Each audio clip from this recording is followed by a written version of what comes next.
a cyclist doing any hander. Google Maps. What are you doing? What were you thinking? No bother, sweet pea. So trying to join the roundabout in rush hour that's 3 and 4 lanes while you've got Lewis Hamilton trying to set a new lap record going round it.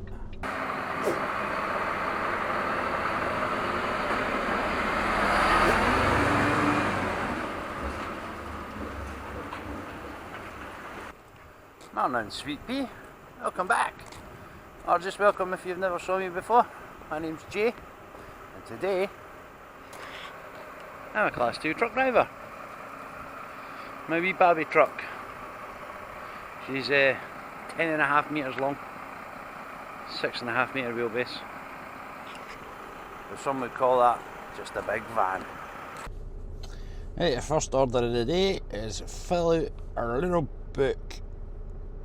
We've checked the truck over. Fuel, oil leaks, none.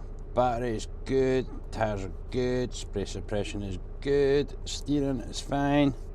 Security of load and vehicle height, fine. Mirrors, visibility, fine. Air, lights, reflectors, indicators, wipers, washers, horn. No exhaust smoke. AdBlue is topped up to the max. Brakes are fine. Security, there's nothing hanging off. Registration plates are all fine. Cab interior, seat belts working well. No warning lights other than my seat belt. Make sure we've got all our safety stuff. Bump cap, hard hat in case the site is not accepting of a bump cap. Our gloves are there. We've got our safety boots on. I have my big baby girl with me, and I have a high vis vest. And I have my beacons on right now, so we better switch them off. It's 6:07 right now. I fixed my seat a bit. We started at 5:45. No, why? I did spray this with WD-40. This is the most annoying thing ever. Right, anyway, we'll get this show on the road. We're going to get there at 7:37, but I'm not exactly going to fly over because there's a high chance these guys will not start till 8 o'clock. So we will make moves. We will stop a mile along the road, as I said in the previous video. The mesh and the rebar that you saw, that stuff, it settles down as you're hitting potholes and bumps, and if you're a particularly terrible driver hitting curbs. No, I've never done that. Hey, here we are, a mile later. Mesh isn't as bad for settling as rebar. I think I just said that, but I'll say it twice. Make sure none of these slings fly off the side because they're quite long. There we go. A couple of clicks on that one. A couple on that one. One on that one. And a couple on that one. Done. We're on Commercial Street, which is, let's say, the bit of a mile away from base. We'll put the gloves back down there, and we will skedaddle. It's 6:15, so there is no bus lane. This is a normal running lane. One day the good folks of Edinburgh will realise that. The only time people seem to use the bus lanes in Edinburgh is when it's actual bus lane times. They try and cut the queues. But if you're watching because you want to become a truck driver, when you're training, they teach you to keep left as much as possible. Because the left side of your truck is where all the nasty stuff can happen. Not so much in a rigid, because you can always see the side of your truck. But it's good practice. Oh, that's a nice crane. Global Port Services. I think if I ever got border driving, I'd probably quite fancy the mobile crane work. Anyway, gone off on tangents already. Yeah, if you're planning to become a truck driver, it will teach you to keep left as much as possible. Purely because, like I said, that's where all the nasty stuff happens, right? It's in a truck, it's out of your peripheral vision. In a car, you can always sort of see that wing mirror in when you're in the truck, it's not in your peripheral vision. So even like a cyclist doing any hander coming up there inside you might not notice them. That's the other thing to teach you as well. It's like every 6 seconds or something they want you looking in your mirrors. Again, it's not a bad habit to have. A lot can change behind you without you realising. Obviously in a car, a lot of folks it's 2 feet in front of their bumper. Wing mirrors are for decoration. That's all habits that they need to take away from you when you're learning to drive a truck. Now, it's obviously a lot worse than an Arctic because there's a lot of times where you can't see up that side of you. So keep left, which is a long-winded way of saying when you've got that mindset and the bus lane is not a bus lane and you're using it as a running lane, sometimes, on you go mate, on you go. It wasn't really any need for me there, there's nobody behind me either, but you look desperate to get out. You're welcome mate. If you're using bus lanes as running lanes and everybody else is just using them like they're bus lanes 24/7, you can occasionally find that some people will just take a left-hand turn from what's effectively lane 2. I mean, 99% of the time you can predict it, you see it, because they'll be running the white line with their tyres, looking in their ring mirrors, checking over their shoulder. That's a rare one. Hardly anybody ever does that. Right, I'm trying not to move too much so that the squeak doesn't come through for this seat belt. There we go. If I sit like this, it'll be all good. But it's just left 25 to 7. We have made it to the lovely Queen's Ferry crossing. I think it's nice. A lot of people are, oh, it's an eyesore. But I think the 3 bridges together, they're pretty awesome. If you come from Newton Village along the left there, on the A908, I want to say, you got a lovely view of them. I was planning to show you a lovely sunrise coming up over the bridges. Yeah, I said we've had our summer. We're gearing up for a day of disrespect. A morning, I'll not be out all day. The rigid, you just didn't get as much respect in that as you do in the Arctic. And in many ways, the rigid's a bit harder to drive. I know a lot of people say, oh, I could probably drive the rigid, but I could never drive an Arctic.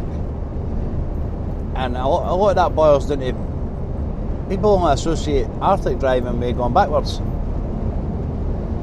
But once that penny drops, so how to reverse the Arctic, it's not difficult. But the rigid is, well, it's exactly that, it's rigid. It doesn't bend. So if you come across a corner that you can't make, there's not really too many other angles you can hit at it. There's only that one angle. You can try cutting back and forward and that. Sometimes you just not got the space to do that. When you're in an Arctic, you have options how to get yourself around the corner. Now obviously, if it goes wrong in an Arctic, it's way worse than if it goes wrong in a rigid. If it goes wrong in a rigid, 9 times out of 10, you can very easily get yourself out of it. Obviously in the Arctic, it can be a lot worse. Oh, that was a lovely Mark IV Supra. Did you see that? A yellow one. Ooh, I wouldn't mind one of them. Are we off on tangents again? I do apologise. I like a magpie. Ooh, shiny. The drop that we're going to, the instruction I've got is Guardbridge beside Eden Mills.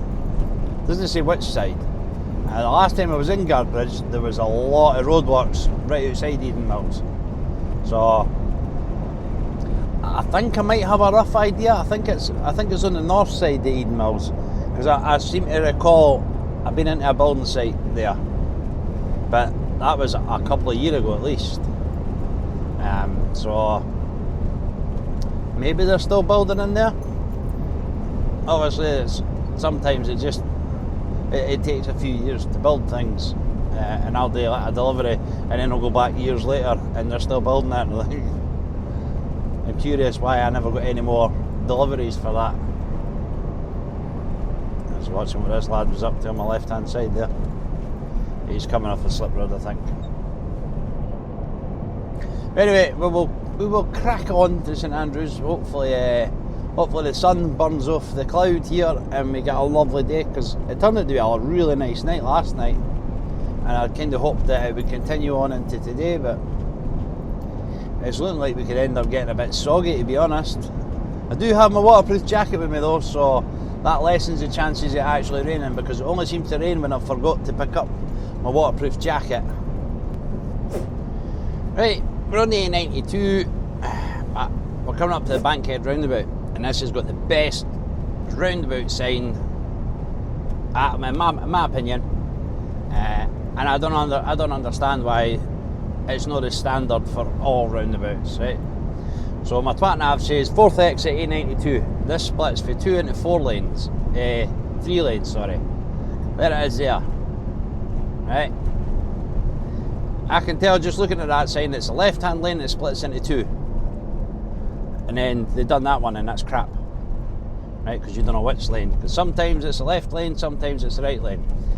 And what that sign back there is missing that makes it the best roundabout signs that I think should be standard, is missing a dash on the left 2 lanes. The dashes that split to tell you what lane goes where. There is one dash missing for the top, and that immediately tells you it must be the left-hand lane that splits into 2.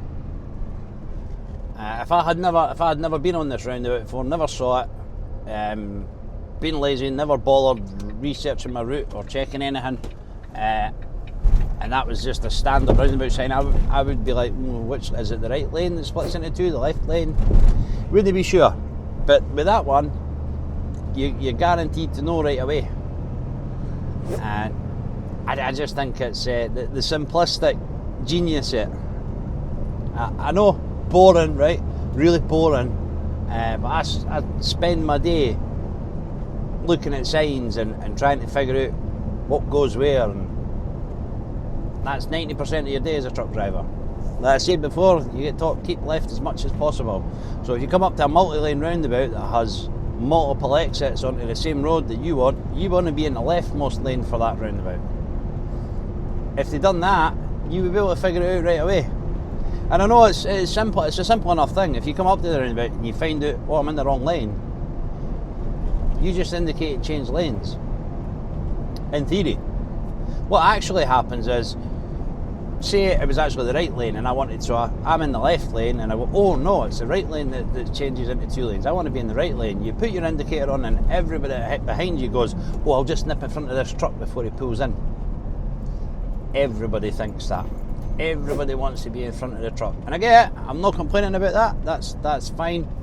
But when I'm fast approaching a roundabout and I want to change lanes and people want to let me change lanes, you end up stopped in the wrong lane, and you get people behind you start beeping their horns or whatever. Now, I'm fine with that. If you've watched enough of my videos, you will know I do not care. I'm out here to do a job. If a fraction of a second is enough to upset people, which in a truck it is, tough cookie. I'm going to get on with my job and I'm going to do it as safely as I can. And if my inconvenience to you is enough to cause you to start getting upset, well, like I say, tough cookie. Bye. What do you think? I don't think that should be the industry standard for roundabout signs. How much life would be easier? And if you're the kind of driver that does sort of pay attention to what road you're on and what road you want to be on, especially like if you're following a twat nav, how many times have you been on a multi-lane roundabout and you're coming up to it and you think, oh God, what lane do I want? And it says like that one there, says 4th exit. Most folks' brains will go, oh, 4th exit, that must be the right-hand lane, and I get straight into the right-hand lane. And they wouldn't be wrong on that particular roundabout, because the two right-hand lanes do go, oh, I've got a sneeze. The two right-hand lanes do go round onto the 4th exit. But a lot of roundabouts where that's not the case, it's just one lane per exit for the roundabout. So yeah, what do you think? Right, it's 7:15. We're on the A914. We're heading towards the A91. We're going to get there for 7:32. Well, we're going to get to the postcode pin for 7:32. The job, I have no idea what it is. But I was planning to do like a nice little montage run into St Andrews because it's a nice drive. Yay! Bog everywhere. So, since I've been talking about learning to drive trucks and driving trucks, I've had a couple of comments and questions about going for your HGV. Oh, so the first thing you're really going to do when you go for your HGV is the theory test. Not a fan of it, but I have done 3 theory tests with all the other gubbins that go with it. The case studies, the hazard perception. I also had to do the hazard perception for my car licence. It just come out when I had done my car licence, but it was crappy old videos back then. For that, I can't really help you with the hazard perception. It's something you've just got to experience and learn how to figure out. It gets harder to do it the more driving experience you've got, because a lot more things look like they're hazards and they're not. But for the theory test, personally, for me, reading the highway code and then trying to do the test, it didn't work for me in the slightest. Read the highway code front to back and nothing stuck, not a single thing. So the method that did work for me is, well, when my first one, computers weren't really a thing, smartphones weren't a thing. So what I did do was I got my missus to write down a load of questions, and she had all the answers, and it was like game cards. That worked for me. Obviously nowadays you've got your computer and your smartphone. So for my bike test, which was the first test I'd done, I downloaded an app with the theory and hazard perception stuff and all that on it, and I got straight into mock tests, and obviously failed miserably at first, but it gave you, the app told you where your strong points were and where your weak points were. So what I would do is just do a mock test entirely on the stuff I was really weak on, and I've done the same for my truck, and I passed all my theory tests first time with flying colours. So if you're one of them who struggles to sort of study, as it were, and take things in, just go straight into doing mock tests. That's what I've done. For my truck, every break I had, I just do a mock test and looked at my weak points and went back and just done an entire mock test on my weakest subjects. You know, like driver's hours or road signs or manual handling and safety, because that's a section in the theory test for your truck, stuff like that. And then you'll be a whiz within a couple of weeks. I think I was about a week of doing mock tests during my lunch breaks at work, and I was acing them, 0 mistakes. Funnily enough though, I think I got 1 or 2 wrong on my actual proper theory test. That's us coming into Guardbridge. It is 7:32. We're a minute away from the pin on the twat nav. And in keeping with talking about becoming a truck driver, if you get a twat nav, do not trust it, right? Anybody got one of those friends, you know, like they always seem super pleased for you, super happy when you're doing well or you're doing something, but then they come out with something negative about it and just gets you second guessing. You know, you can't fully trust them to just give you 100% support and be happy for you. They're a little bit jealous of everything that goes on that's good in your life. That's what your twat nav is, right? It'll support you and make you think that all's going well, and then it'll throw you under a bus. It'll try and take you up a cycle path or turn you around a corner that you're just not going to make in a month of Sundays. So don't trust it, right? Just find your own route, then see if it aligns with what your twat nav's thinking, and go for there. But just be second guessing when it's telling you to take this road or that road, because they're not replacements for your brain, and I have said it before, they're not a replacement for your brain. They are only designed, the only difference between a truck sat nav and a car sat nav is that's got restrictions plugged into it, and there's thousands of roads out there with no restrictions that a truck has no business being on. But your twat nav won't know that, because if there's no restrictions on it as far as it's concerned, you are good to go. And that includes, if you've ever used a car sat nav, has it ever tried to take you up a cycle path, or in this truck sat nav case, down a set of steps? Yeah, that was a thing. It still does it. It's a wee job I got to in Falkirk. So yeah, don't trust it. When I first started out with Google Maps. Yeah, I know. I'll get ripped for that one. Ooh, Google Maps. What are you doing? What were you thinking? You'll get stuck. No, I use Google Maps, but I also use my head. I planned my routes myself. I checked intersections, crossings with roads and railways, that kind of thing. Right, I think I'm in here. Eden campus under construction. Are you letting me go? You are. Thank you, mate. This feels like it. Morrison Construction. The company we're delivering to is actually Dundee Plant. For access, please contact security team. Well, I didn't need to, because the gates are open.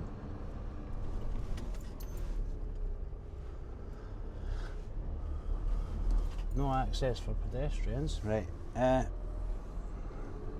think what I'm going to do is pull up here, put the beacons on, and then go and speak to somebody.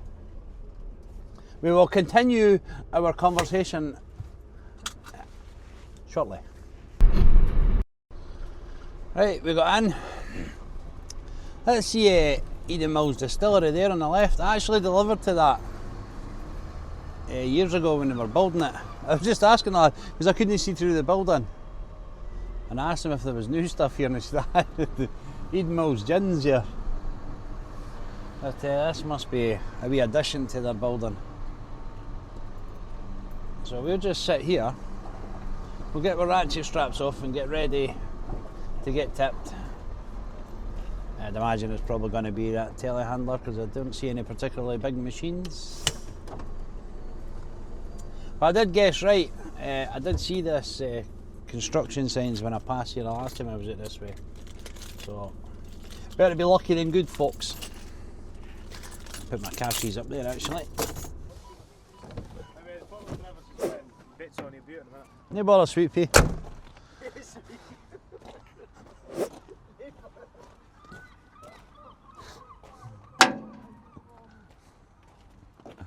Put a smile on your face though, eh? It's come a tiny wee bit loose, but that's fine. It did not come off. I'll take these completely off. I think I took that lad by surprise. Somebody once commented, how have you never got your face stoved in? I like to think it's probably because I look like I'm the kind of person that would not just stand for it to be smacked in the puss. I could be wrong. They could just like their job a lot. Are you my knight in shining armour, are you? Are you my knight in shining armour, are you?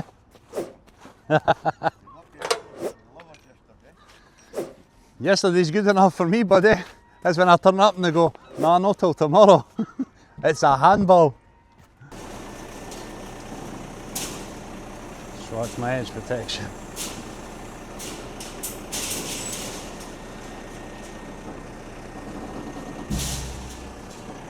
There we go.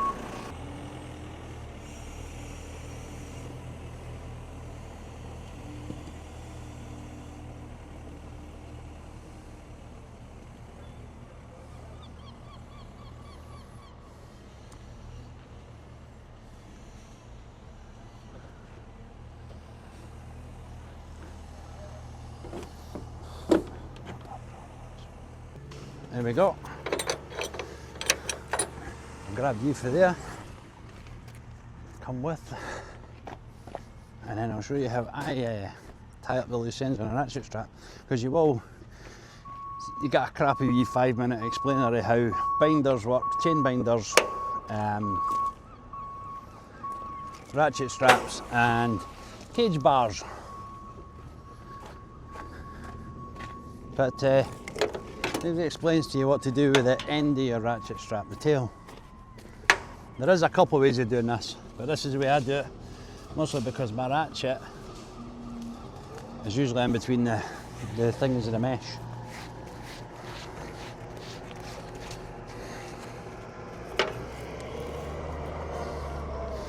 When you get shown as well, you'll get shown to go through that way, and then you don't have to, just go straight through the front of it.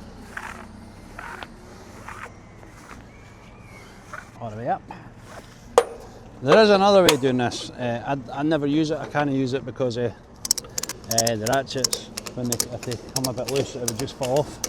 So this is the way I do it. Get it nice and tight. Get the end of your tail. Just fist size hole. Roll it up. Leave about 1 metre, and you've got it like that. Place it on top of the strap there, finger through, pull it through, put your hand through that loop, grab onto the ratchet, the strap, pull it nice and tight. So if that ends up falling down the side of the motor, it's not trailing 4 or 5 metres up the road. It's just hanging off the side. And then because I've got mesh, I can just throw it inside the mesh. You need to take a picture because you're about to see it right in front of me. There it is. Mesh, straights and U-bars. And this is the back of Eden Mills. I guess they're doing more with the old building. We've been asked to shut the gate, so we will shut the gate behind us. Because I'm nice like that, folks. I try to be nice. I still can't go over that guy's reaction to me calling him Sweet Pea. Well, I made his mate's reaction than him. He seemed very defeated by it. Right, I'm going to Turnhouse Road now. I'm always at Turnhouse Road, aren't I? You'd be getting bored of seeing it. It's David Wilson Homes. It's actually the one that I didn't go into too much, so I maybe could film it. I could film it and just talk more about learning to drive trucks. Everybody like, what, learning to drive a truck? This is boring. They're big old gates then. Right, give me a second, I'm going to shut these. Get the high vis off because you do not drive with your high vis on. Oh no. Music came on. Don't know how long that was on for. But anyway, like I was saying, you do not drive with your high vis on or you will get slated. I mean, you can drive with your high vis on if you want. You might get people laughing at you. Obviously, if you have a high vis baby grow like me, You're not really taking it off, are you? Right, well, clear. Clear there. Good to go. Beacons off. There we go. Right, it's 8:03. We're going to get to Turnhouse Road for 9:15. Right, it's 9:15. We're on Maybury Road, and I did not expect all this traffic.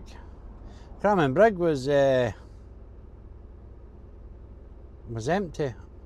Oh, I think a lad's actually come off his bike. Didn't see the ambulance there. Hope he's alright. A nice bike too, 24 plate. Obviously being attended to. Anyway, I switched you back on and we'll talk a wee bit more about learning to drive trucks. So we'll just assume you've passed your theory test, your hazard perception, your case studies and whatnot. I can't remember all the things. I think there's like four of the written tests and whatnot.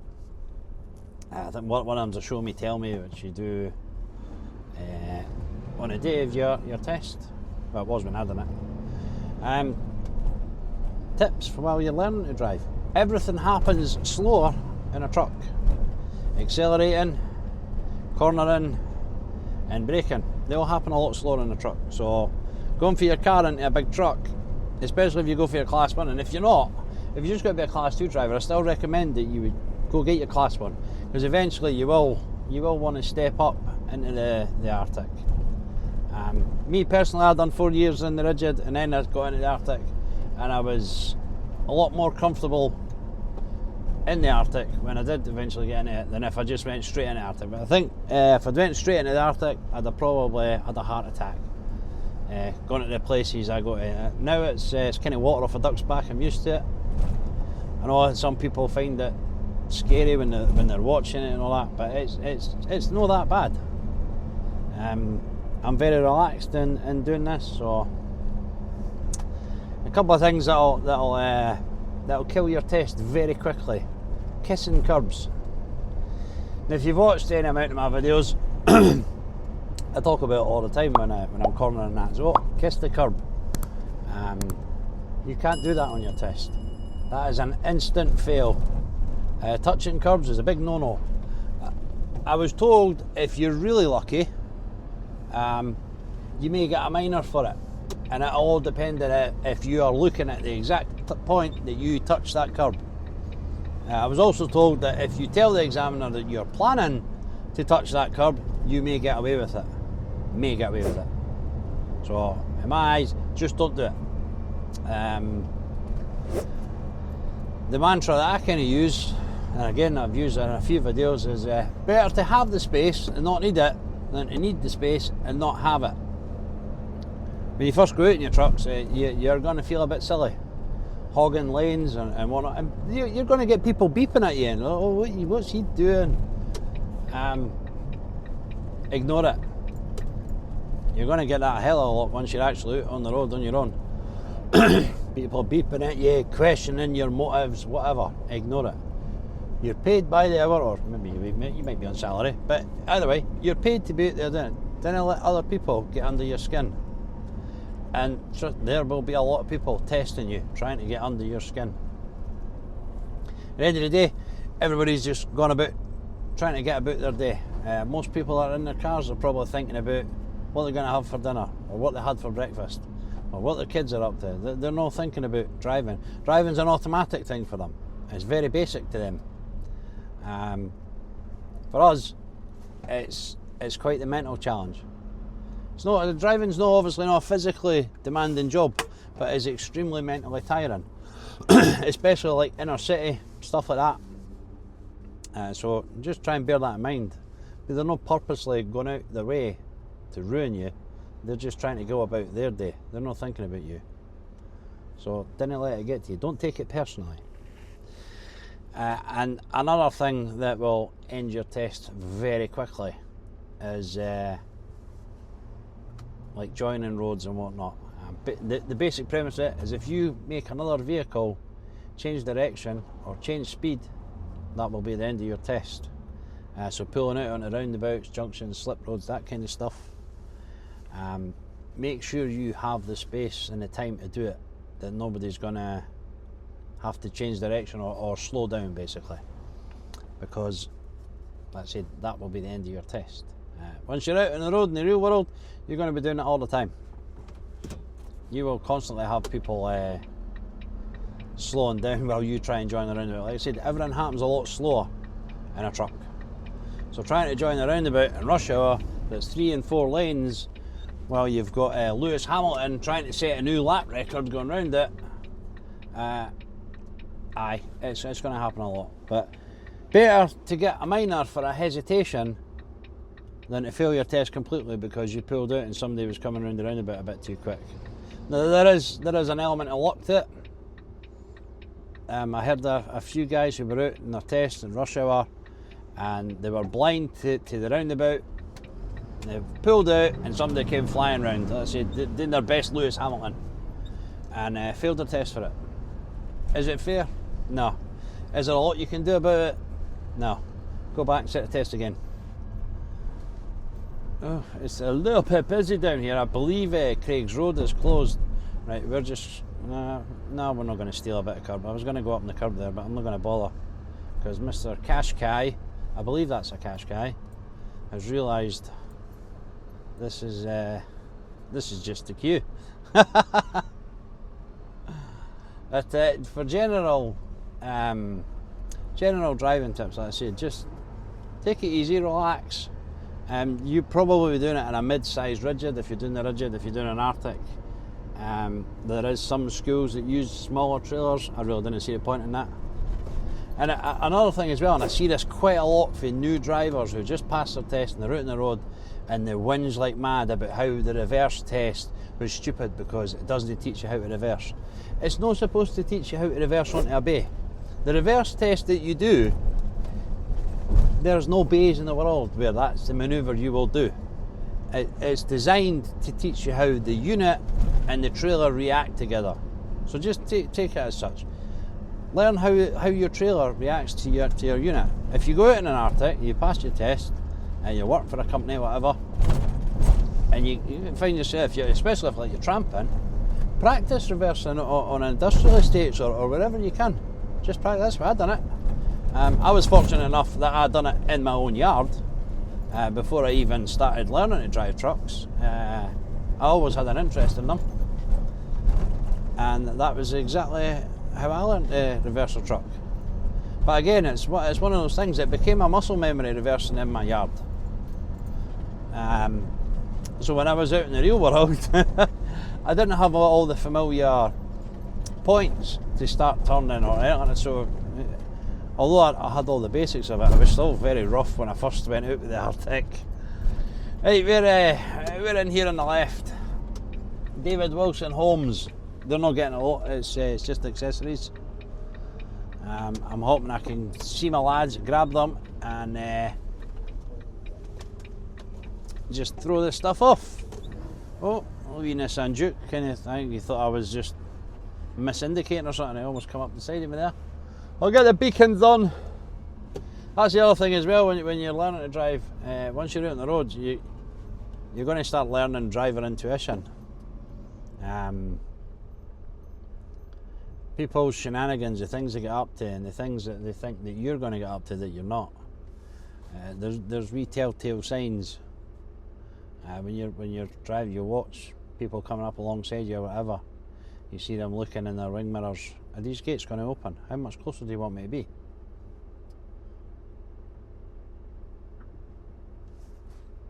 What? What do you mean, do not push the gates? Why were they not open? It says on it, do not push the gates. I was like, will I get out? Will I get in my push? I was like, well, I better not. Cheers, mucker.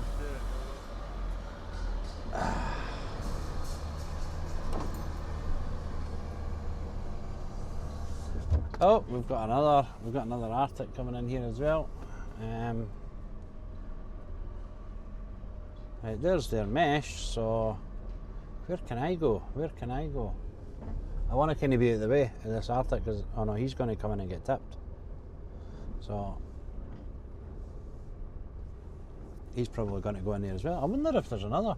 Oh no, I must have went down and turned round. That's what it is, he's went down and turned round. A grand place to park a van. See, that's the other thing you deal with. Nobody's thinking of us. We are an afterthought. Right! Nice quick tip. Well, that lad's actually just leaving. Must have just had a couple of wee frames to come off here. Thank you, my cat. Poor lad, he's been relegated for ground worker to gateman. Oh. Right, it's 9:30. We've got a 3 mile town, which is in between Winchborough and Kirkliston. So I think what we'll do is we'll just head along Glasgow Road and just go right through Winchborough. Oh, I hope that lad knows that road's closed up there. So it's probably got one of the sites up there actually. There is obviously no signs here telling you that Craig's Road's closed. There are plenty of places to turn around up there.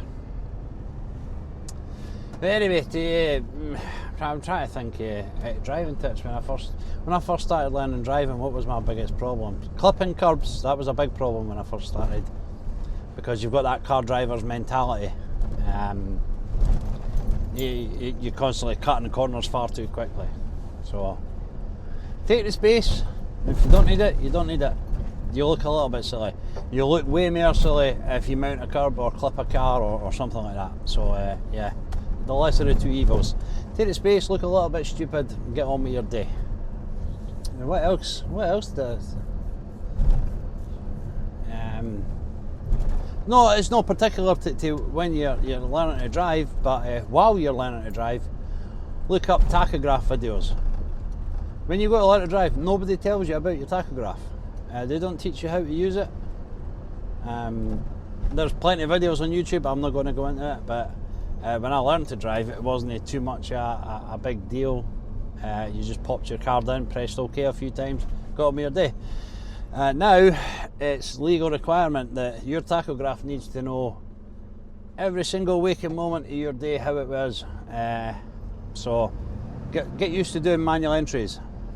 Hey, we're in Kirkliston. It is 9:52. So we're gonna get there about 10 o'clock-ish. Although my twat nav is not happy with me because I'm not taking the route that it wanted me to go. This is probably not the quickest route, but it's the route I chose. 3 Mile Town's actually after Winchborough. I think I said it was between Kirkliston and Winchborough. It is not. I'm trying to think what's the next one along for 3 Mile Town. I cannot remember. But I was trying to think about things that I struggled with when I first started driving. To be fair, I don't think there was too much I was struggling with. There was just things that you had to pick up that you'd maybe dropped as a car driver. Using your wing mirrors a lot. I know I sort of touched on it earlier on, but what I never touched on is the fact that you've got five wing mirrors to pay attention to. 2 on each side of the truck, and obviously your Cyclops mirror at the front. The Cyclops mirror, I do use it occasionally, maybe not as much as I should. Don't know if I should admit that or not. But, when you're learning to drive, you've got your wide angle, which is the big one up the top, and then you've got your main mirror, your normal one, like a car mirror, but it's quite a tall one for obviously maximum vision. But I found that it's more so in the Arctic than the rigid, but when you started using one, you'd forget about the other. So if I was using the main mirror, I'd forget about the wide angle mirror. If I was using the wide angle mirror, I'd forget to go back to looking at the normal mirror. So just get used to that. Before you've even done your theory test and all that, just get used to in your car constantly using your mirrors. You might be lucky, you might have a reversing camera in your truck. More often than not, you probably won't. I mean, maybe in a few years they'll become normal. I've never had a truck with a reversing camera, so it's purely just down to experience, knowing how far back to go with my truck. And with the rigids as well, when you're learning to drive, don't look at the back of the motor where that's going. Look at your back wheel. Look at where the wheel is, because that's your pivot point. That was another one to grab when I was learning to reverse the rigid. Stupidly, I thought it's just a big car, innit? It'd be easy. Nope. I reversed over the cones like 3-4 times before I finally twigged. Stop looking at the back end of the truck and just look at where the wheel is, because it's a wheel. You look at the back end of your truck, which can be up to like 4 or 5 metres away from where your wheel is, depending on how much a tail swing you've got.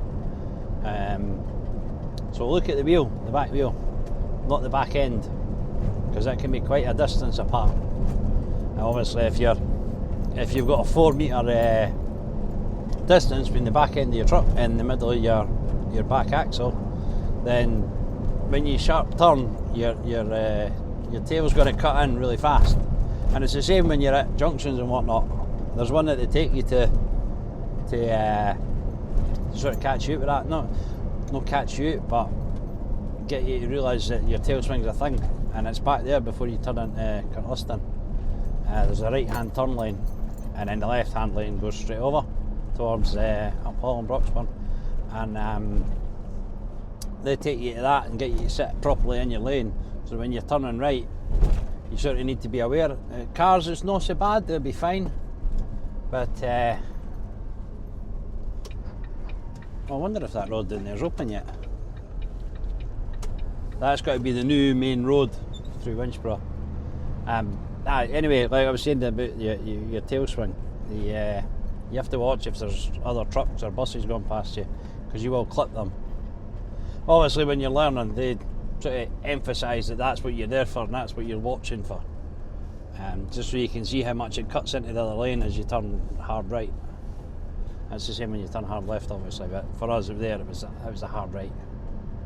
Right, we're only a couple of minutes away, a mile from the turn in. I could have went back to the A90 and come along the 80. What did I say? Was it 804 or something? I can't even remember now. But it goes right towards Bo'ness, and then you cut up. There's a funky wee road. It brings you in 3 Mile Town. Well, that's his route I chose. So this is actually our last stop. Maybe I'll get something when I go back. 2.5 tonne of mesh, 1.4 tonne of Mars bars, and 3 rolls of polythene. I just panicked and I looked at the wrong side for my ratchet, and I was like, why can I not see the ratchet? And it's because it's on the left side. So the other thing as well, if you do end up driving flatbeds, always ratchet for the near side curb, so that when you stop to tighten them up, you're not standing on the road trying to tighten them up. It's a simple thing, but nobody told me that. So I'm telling you now. Always use your ratchet straps on the left hand side, the near side.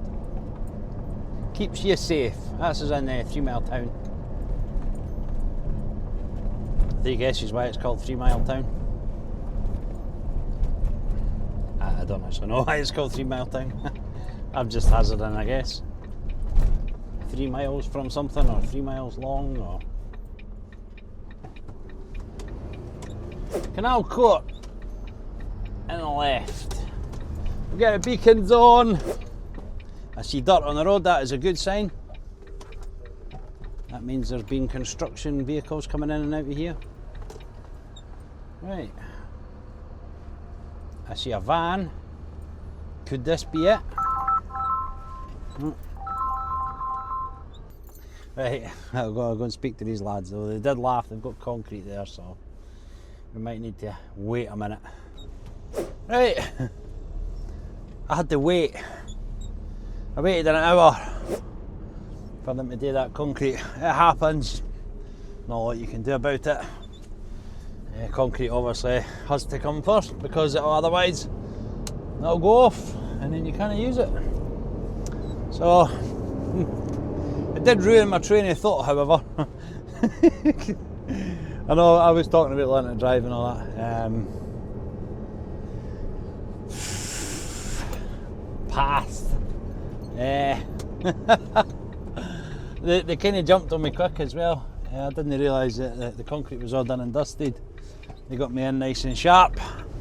Didn't take long to tip, right enough, 2 minutes. It's 25 to 12 now. I'll get back about 20 past 12. Boss man might end up having another run for me. Who knows? But a quick summarise of what I was saying about learning to drive. Well, your theory test, just do mock tests. I find that's the quickest way of actually learning stuff, because obviously you see your mistakes, you know where you went wrong, then you get the right answer, and then the next time you come across that question, your brain clicks that you got it wrong last time. While you're learning to drive, take it slow and steady, get lots of checks on your mirrors, take more space than you think you might need, and lots of forward planning. Obviously, if you're coming up to a tight bend and you can see a truck coming up to the tight bend, one of you is going to have to wait for the other to get round it.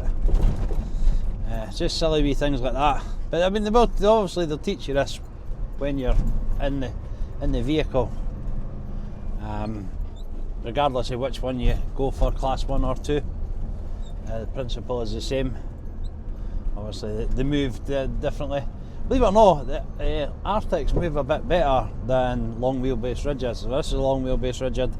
It's 10.5 metres, so the maximum length that you get a rigid will be 12 metres.